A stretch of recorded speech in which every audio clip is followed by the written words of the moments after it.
Qu'il s'agisse d'animes d'action shonen, de drames sportifs ou autres, les protagonistes commencent souvent comme des outsiders qui se débattent dans divers aspects de leur vie. Mais grâce à leur travail acharné, leur engagement et leur persévérance, ils survivent à de nombreux obstacles et s'en sortent mieux qu'au début. Des personnages comme ceux-là témoignent du pouvoir des bons principes tels que le travail acharné, la confiance en soi et la détermination par-dessus tout. Voici 10 protagonistes d'animes faibles qui finissent par devenir puissants. Numéro 10, Atsushi Nakajima Bungo Stray Dogs. Atsushi Nakajima est d'abord un orphelin qui vit dans la rue. En rencontrant les membres de l'agence de détectives armés, il découvre sa capacité unique, la bête au-delà du clair de lune, qui le transforme en tigre blanc. Bien qu'il ait du mal à contrôler ses pouvoirs pendant les conflits, ses amis et alliés l'aident à les maîtriser et à les contrôler. En conséquence, Atsushi se transforme en un puissant héros, acquérant une plus grande assurance et un sens du but, tout en améliorant sa connaissance du monde surnaturel. La persévérance et le travail acharné d'Atsushi l'amènent à devenir plus fort. Numéro 9, Shinichi Izumi Parasite. Le protagoniste de Parasite, Shinichi Izumi, est un étudiant timide et craintif, souvent malmené par ses camarades. Il subit une transformation remarquable lorsqu'un parasite extraterrestre envahit son corps sans succès. Comme le parasite ne s'empare que de sa main droite, il reste un humain mais acquiert des capacités surhumaines comme une force, une vitesse et une agilité accrues, ainsi que la capacité de transformer sa main droite en une arme puissante. En développant un lien avec son parasite, Izumi devient un combattant et un tacticien compétent, démontrant comment l'adversité peut révéler la force et le courage intérieur d'une personne, et comment des individus ordinaires peuvent se transformer en figures héroïques face au danger. Numéro 8, Hippo Makunushi Hajime no Hippo. Dans la série d'anime et de manga Hajime no Hippo, le personnage principal, Hippo Makunushi, passe du statut de lycéen velléitaire à celui de combattant le plus accompli et le plus puissant de la série. Après que Mamoru Takamura l'ait initié au monde de la boxe, Hippo fait ses preuves à bien des égards et passe du statut de débutant à celui de combattant grâce à de nombreuses heures d'entraînement et à sa mentalité de ne jamais dire ça.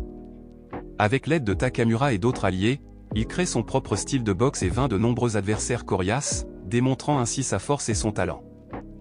Numéro 7, Madoka Kaname puis la magie Madoka Magica. Au départ, Madoka Kaname avait des appréhensions à l'idée de devenir une Magical Girl, mais après avoir été témoin de la détresse et de l'agonie causée par le système des Magical Girls, elle a résolu de changer les choses et d'utiliser ses pouvoirs pour le bien. Au fil de la série, elle acquiert des compétences magiques spéciales et devient de plus en plus puissante. Sa transformation d'une collégienne timide et vulnérable en une Magical Girl forte et déterminée est un thème important de l'histoire, car elle passe d'un individu ordinaire à une figure héroïque. Numéro 6, Yona de l'Aube.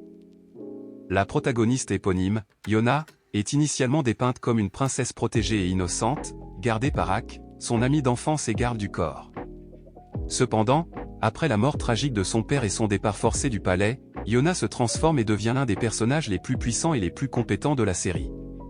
En cours de route, elle acquiert une connaissance approfondie des problèmes politiques et sociaux auxquels son royaume est confronté, ainsi que les compétences nécessaires pour combattre, chasser et survivre dans la nature. Tout au long de son voyage, Yona subit d'importantes transformations physiques et émotionnelles, devenant de plus en plus sûre d'elle, assertive et courageuse. Elle passe du statut de princesse dépendante à celui de guerrière forte et habile, pleinement capable de relever tous les défis qui se présentent à elle. Numéro 5, Asta Black Clover. Asta, le héros de Black Clover, est un orphelin exubérant et turbulent, doté d'une volonté farouche et d'un esprit inébranlable, qui veut devenir le roi sorcier malgré son manque de magie. Au fil de la série, il acquiert une capacité spéciale qui lui permet d'annuler la magie et de lancer des frappes anti-magiques. Grâce à un entraînement rigoureux et à des batailles, il développe une puissance importante qui lui vaut le respect de ses pairs, de ses collègues chevaliers et de ceux qu'il défend. La transformation d'Astra, d'un orphelin physiquement fragile et dépourvu de magie à un combattant fort et talentueux, montre comment la ténacité, l'effort et la persévérance peuvent surmonter n'importe quel défi. Numéro 4, Yuji Itadori Jujutsu Kaisen. Yuji Itadori, le principal protagoniste de l'anime Jujutsu Kaisen, hésite au départ à s'impliquer dans le monde des malédictions et des sorciers du Jujutsu. Cependant, après avoir été recruté par Satoru Gojo, un puissant sorcier de Jujutsu, et avoir rejoint une équipe de sorciers, il commence à développer ses propres compétences et forces. Au fur et à mesure que la série progresse, il acquiert davantage de force physique, ainsi qu'une puissante énergie maudite.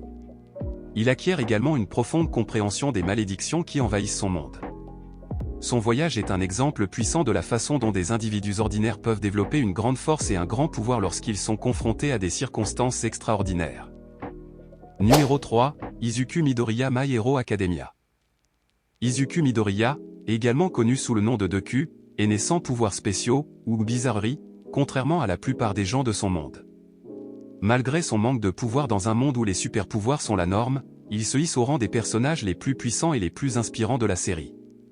Son travail acharné et son esprit inébranlable lui permettent d'être choisi par le plus grand héros du monde, All Might, pour hériter de sa bizarrerie appelée One for All. Izuku subit alors une transformation remarquable.